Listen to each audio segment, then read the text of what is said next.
ये तत्व ज्ञान है, इसके अंदर आपको बहुत गहनता से जाना होगा। अब क्या बताना चाहते हैं? अब कबीर परमेश्वर का ज्ञान गरीबदास जी बता रहे हैं। सार वस्तु तो अंदर लीनी, सुख जमीन को दीक्षा देनी, सुख जमीन मिलती ना भाई, स्वाति सीब सब ऐड़ी जाई। सुख जमीन की टक्कर लागे, जब मोती सो है गल धागे, खारा नीर गंध हो जावे है, दो पड़ खुले कौन चितावे। सुख जमीन सतगुरु जल माही, स्वाति सीप का मेल कराही, ऐसे सतगुरु मिले जिज्ञासी, जद पावे वो पद अविनाशी। सुख जमीन सतगुरु हो आया, जिन ये भेदी भेद बताया, क्रम कुसंगति खारा नीरा, मोती खंड होत नग हीरा, बैरागर धम गिरती पावे, चलता हीरा तुरंत लखावे, धम गिरती हीरे को जाने, यूं सतगुरु लावे चोट निशाने। अभी आपको बताया था कि एक सीप होती है, और सीप जब उसमें मोती बनने की एक प्रेरणा बनती है, तो वो ऊपर आ जाती है, उसको प्यास लगती है, वो समुद्र जल ग्रहण नहीं करती, वो समुद्र के ऊपरली सतह पर आ जाती है समुद्र के, और ऊपर से वर्षा जब हो रही होती है उस समय उसका मुंह खुल जाता है। जिस हो रही हो तो खुला हो, तो उसमें वर्षा हो रही हो तो उसमें से वो बूंद ग्रहण करते, उसको स्वाति बूंद बोलते हैं, स्वाति। और उसको फिर वो मुंह बंद हो जाता है, उसके अंदर मोती बनना शुरू हो जाता है। मोती बनते बनते क्या होता है, फिर उसका दोबारा मुंह खुलना शुरू हो जाता है स्वाति सीप का, और उसके ऊपर एक मांस का एक पर्दा सा छा जाता है। मोती के स्वाति के ना उस सीप के मुंह पे एक मांस का पर्दा सा, एक जैसे मकड़ी का जाड़ा देखा हो आपने, सफेद सफेद सा कपड़े जैसा होता है, ऐसा एक मांस का ऊपर कवर सा लग जाता है, और अंदर वो मोती बन जाता है। अब मोती स्वाति भी मिल गई और सीप भी है। अब क्या बताते हैं कि जब वो मोती परिपक्व हो जाता है अंदर, तो उस सीप के अंदर से एक विशेष महक आनी शुरू होती है मांस की, पके हुए जैसे मांस की। तो एक बहुत ही पतले से मुंह की एक मछली होती है, पतले से, उसको सुकचमीन बोलते हैं। पतला सा मुंह, पेन कैसा हो उसका मुंह। तो वो क्या करती है, मांस खाने के उद्देश्य से उस सीप के, उस मांस का कवर के ऊपर पर्दा सा होता है, उसको खाने के लिए उसमें टक्कर मारती है, उसको खाना चाहती है। वो लगते ही वो पर्दा सा फट जाता है और मोती उसमें से निकलकर समुद्र में गिर जाता है। अब क्या बताते हैं, कितना गहरा ज्ञान है इस दो अक्षर में, दो लाइनों में। सार वस्तु तो अंदर लीनी, सुख जमीन को दीक्षा देनी, सुख जमीन मिलता ना बाही, स्वाति सीप सब ऐड़ ही जाही। सुख जमीन की टक्कर लागे है, जब मोती सो है गल धागे। अब क्या बताते हैं, मनुष्य जीवन भी आपके पास है और सतगुरु भी मिल गया आपने, आपको सही मंत्र भी मिल गया, और यदि सारनाम नहीं मिला तो भी आपका यो मंत्र भी और आपका जीवन भी दोनों व्यर्थ, जो पहले दूसरे द्वितीय मंत्र तक। अब कहने का भाव ये है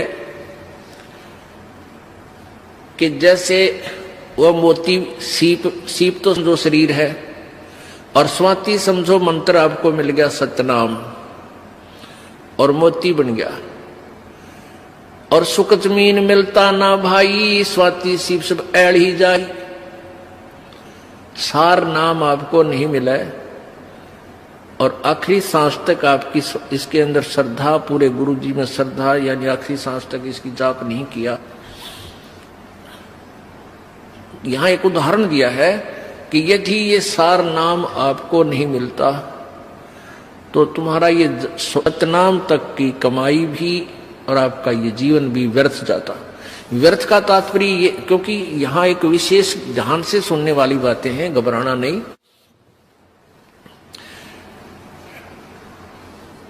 अब जैसे आपको सतनाम मिल गया और सारनाम मिला नहीं और आपकी मृत्यु होगी। पहली बात तो यह है कि परमात्मा उस प्राणी की मृत्यु नहीं होने देगा। कबीर भगवान के हाथ में पूरी कलम है। जमजो राजा से डरे मिटे कर्म के लेख, अदली अदल कबीर है, असल कबीर है ये कुल के सतगुरु एक। ये नहीं आपके जीवन नहीं जाने देंगे, पूरा काम करके और तब आपको यहां से फारिग करेंगे। ये इनकी समर्थता है। और जो बकवाद करते हैं, नाम भी ले रहे हैं, सही ठिकाना यानी सही श्रद्धा से नहीं है, वो जा भी सकते हैं। वो फिर परमात्मा उनको पकड़ नहीं करता। भक्ति भी करते हैं, श्रद्धा ठीक नहीं है, पूरी नहीं बन पाई है, तो मृत्यु भी हो जाएगी। तो उनको फिर वैसे तो व्यर्थ हुआ क्योंकि सारनाम मिला नहीं, लेकिन फिर भी वो ऐसा व्यर्थ नहीं होगा जैसे औरों का होता है। उन अन्य साधकों से चाहे 1000 वर्ष तक तपस्या और अन्य पूजाएं करके चले गए, उनसे भी आपका जो मंत्र की कमाई है वो असंख्य गुना घनी आपके पास है। न जाने कितने दिन स्वर्ग में रहोगे या कहीं और दूसरे लोकों में राजा बन जाओगे, तो ये व्यर्थ है गया, यानी जो उद्देश्य था वो पूरा हुआ नहीं। अब ये एक उदाहरण देना चाहते हैं आपको गहराई से समझाने के लिए।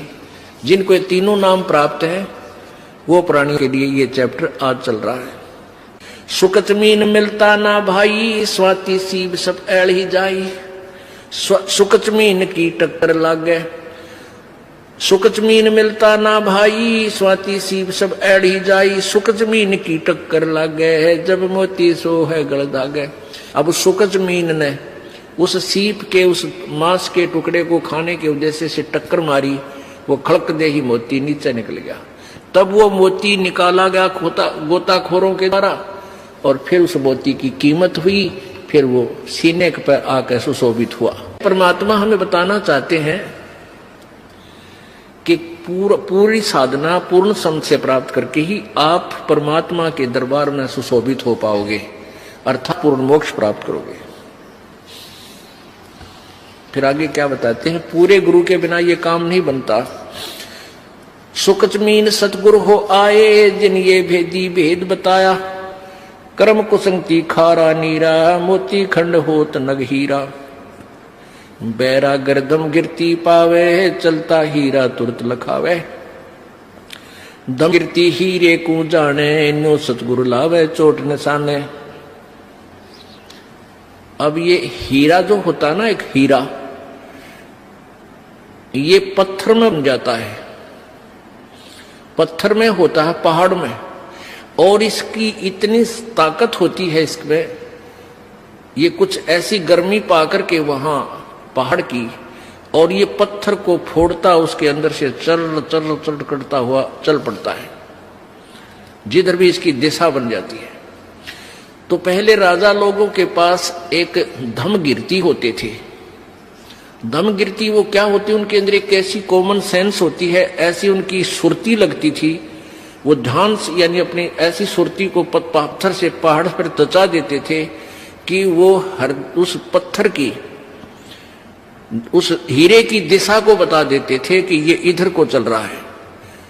अब जैसे उनके पास बैठ जाते पहाड़ के, और उस आवाज से अंदर हो रही आवाज बहुत गहरे, किसी को नहीं सुन रही वो बाहर, उसकी सुरती उससे कनेक्ट हो जाती, और वो फिर सुनता है ऐसे कान से लाकर कि वो इधर उसकी दिशा है, वो बता देता इधर आ रहा है, इस स्पीड से आ रहा है।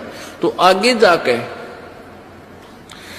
राजाओं से बता देते थे कि यहां एक खोद दो, इसको गड्ढा इस पहाड़ के बीच में या खुदाई करवा दो, ये वहां तक इस समय में पहुंच जाएगा।